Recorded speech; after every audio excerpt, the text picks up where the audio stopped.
Hey, you cool cats and kittens, welcome back to Travels with My Lamps. This is chapter 11, and we're going to take a little deviation out of the music industry because I'd like to tell you about where I lived for most of my adult life. Fraser Avenue Studios, 7 Fraser Avenue, Toronto, Ontario, M6K 1Y7. Step inside my house, babe. I'll sing for you a song. I'll tell you about where I've been. Shouldn't take too long. La love it. Step inside this house. For 30 years, I lived, worked, loved, and lost in the greatest studio building in Toronto. When I moved in, it was sketchy industrial Parkdale. In the mornings, we'd find condoms and needles in the driveways, as it appeared we were the cheapest whorehouse in town. Now, full respect must be given to our landlord, Mario Naviello. He was the glue that held us all together, and really the best landlord one could ever hope for. When we had to leave in 2017, my rent was $14.25, including HST, parking, heat, gas, and water, for a 2-bedroom downtown. Try to find that deal again.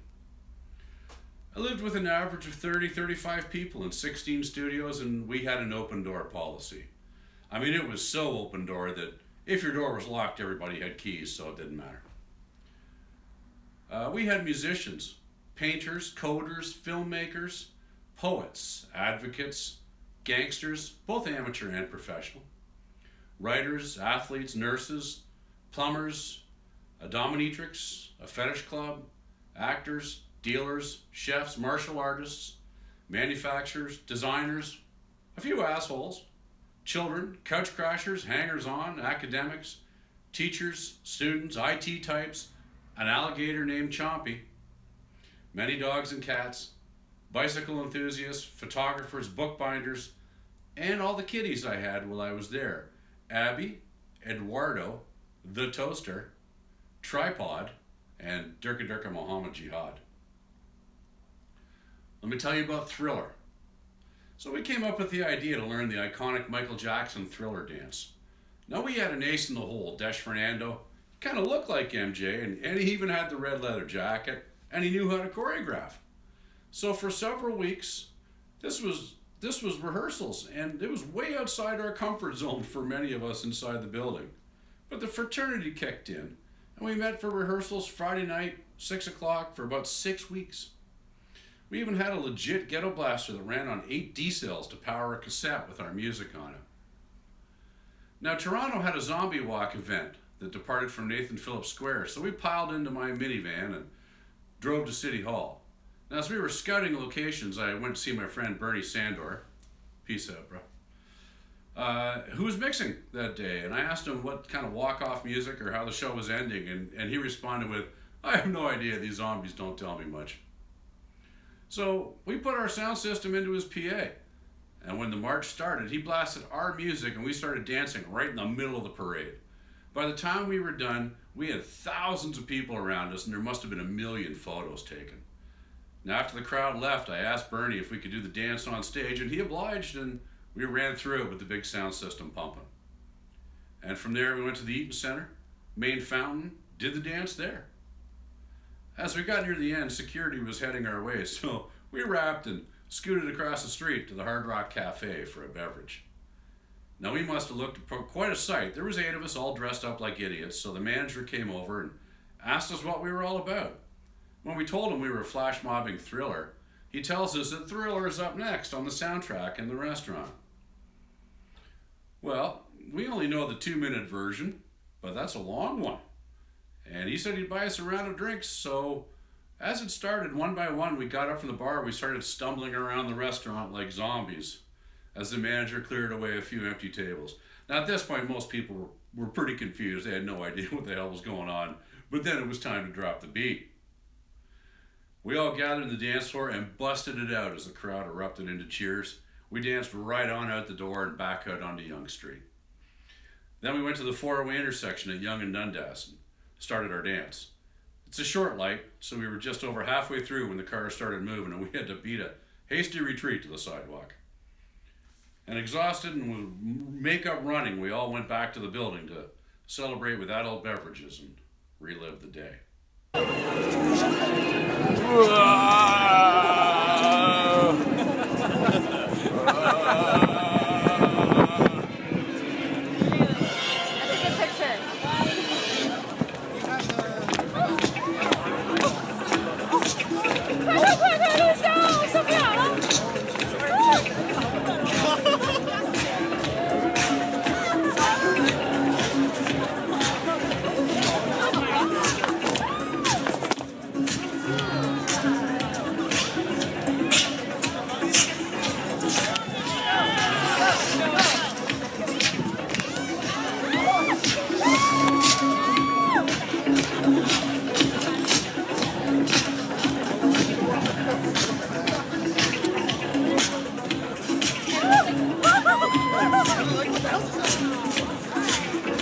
Sorry.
We were pretty much known for our epic parties, and another one we did was indoor mini golf. Did it a couple times.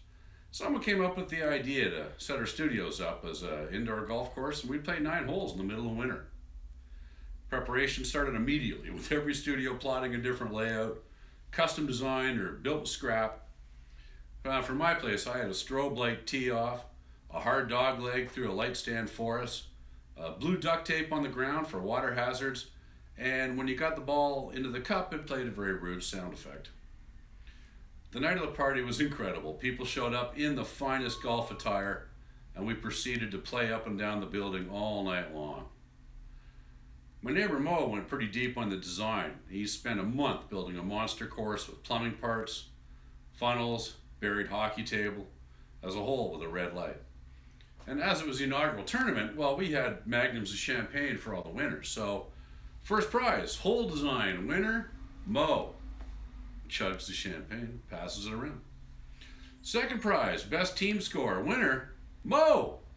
Chugs champagne number 2. Third prize, best personal score, the winner, no surprise here, Mo. Gurgle, gurgle, gurgle.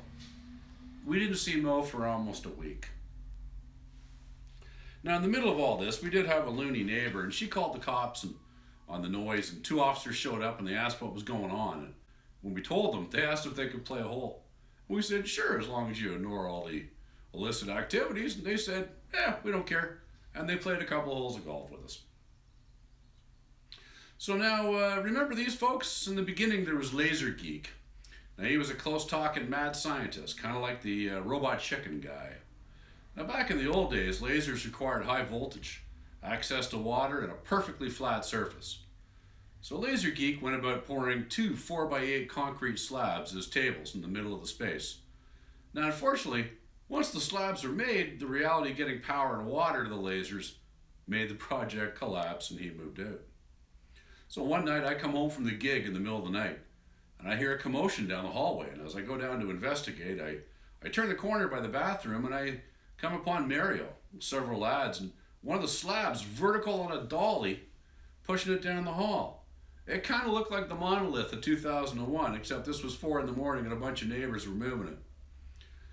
So after an hour or two of hard work, we got that slab through what was Kreger's place and through the front door, old sliding doors, and into the back of Dane's. Yeah, the slab was busted up manually and thrown out the window. Another great person, Jerry the Fujisawa, the Royale of Vecchi. Jerry was sent by a higher power to save us all. He took Studio 15 for 5 years and turned it into a martial arts school and a healing place. He was a master in Tai Chi and weapons. And after studying in China, Jerry became a doctor of traditional Chinese medicine. And between regular Tai Chi classes, private lessons, acupuncture, and all manner of healing, he had most of the building paying him. I took private lessons from Jerry for years, and we go to High Park at 7 a.m. regardless of the weather. He was my sifu, and he taught me lessons I still adhere to. One morning, my chi was flowing, and I could feel the life force of a tree, just like a magnetic aura. Jerry died in the early 2000s as the home of Badur Ramji, another longtime tenant of the building. Jerry was making a salad when his heart gave out. Fuck you, salad. Now, Roger Wood, he was the one who started the whole moving the studio numbers around because he was an eccentric and lovable artist and was renowned. I'll take that again, cut. Now, Roger Wood was the one who started moving studio numbers around. The slightly eccentric and totally lovable artist first renovated what was then Patty and Peter's space, and he put the kitchen, the bathroom, and the deck and had a workshop on the main level. When 15, the big one, became available, he moved in there, and we just changed the numbers on the door to avoid changing all the stationery. Now, as a mad decorator, he transformed that space into a workshop like no other. All mirrors in the front hall and the bathroom. It seemed like he had fallen down the rabbit hole with Alice. The role of the Cheshire Cat was played by Fred. Roger bought a building in the Hammer, so you should go visit and buy stuff. He misses us. Now, Dane Morrison was the oldest punk drummer in Toronto, and he played with Dick Duck and the Dorks, as well as many other bands. Wafer thin and looking like Iggy Pop, Dane was there longer than all of us. I'd like to tell you about the group at 7, my first band. This was an epic adventure. After a lifetime of musicians telling me I couldn't play music or sing, I started playing bass as my 50th birthday gift to myself. We formed a 10-piece all-neighbor volunteer show band, and I immediately hired Eric Sustar as my bass teacher. In 5 months, I went from not playing to being a front man in a show band. I produced our first show as part of our annual Cardboard City party. We had 7 songs in the bag, and we blew the power right at the end of the night during the audience sing-along to Purple Rain. It couldn't have been better timing to blow the power because we had no more songs to play. And it was pretty awesome. Crystal Sal was up on the roof and he had 4 cans of silly string and he made it rain over the audience as we all sang the ending a cappella. We did a full Pro Tools record, 4-camera shoot, and Ken Friesen took those digital files, mixed it through the studio until we had a great recording. And then Desh Fernando and I edited the video, and we had a professional live DVD of our debut. The next year we went for 17 songs, and an original that Jake and I wrote called Dead End Street. Now we threw our backs into the performance. Our playing was rough, but we looked good. I couldn't have broken my musical cherry without this great group of friends. They gave me a safe space to grow and were supportive all the way along. It was stressful at times and required me to bring a whole new level of leadership. After 30 years, the entire neighborhood gentrified around us as we hid in plain sight at the end of the street. What finally took us down was insurance. We were trying to get the building up to fire code, but all the lofts we had built destroyed any chance of that. On December 31st, 2017, all live-in tenants were out and the studios were stripped to their walls. And thus ended the greatest 30 years of my life. And thanks to all those neighbors, all the times I was on the road, you would ship and receive, you fed my cats, you cleaned my floors when the drains backed up, you got rid of my freezer when it died full of food. So I couldn't have lived with a greater group of people. I miss you all.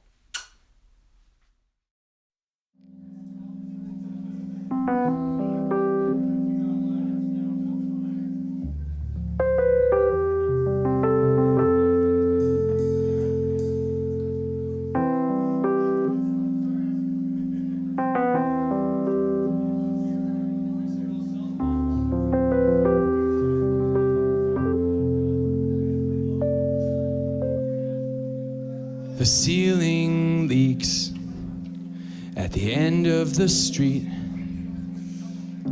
We hope you found a place to park. So take off your shoes, you got nothing to lose. Enlightened minds dance in the dark.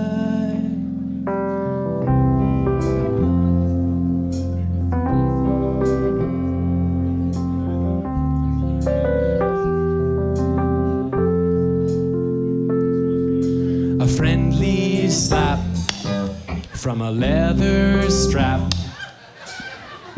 Someone's trying something new. There's change in the air, and you know, change isn't fair. How much more must we improve? 'Cause we've heard it before. They're gonna lock up our doors, but we'll wake up tomorrow and do it again. 2, 3, 'cause it was 30 years ago today. Super Mario came down to play, and he took an old abandoned shack, and he turned it into where it's at. You found us, so stay a while. You know we're guaranteed to make you smile. We're the group at 7, Lonely Hearts Club Band. 2, 3, 4.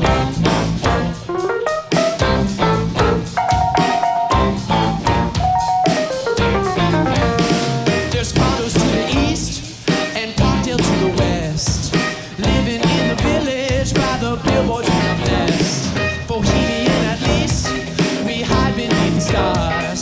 Now we're in a band with an excess of guitars. You came here as a stranger, and you're leaving as a friend. We want you to know our door will be open to the end.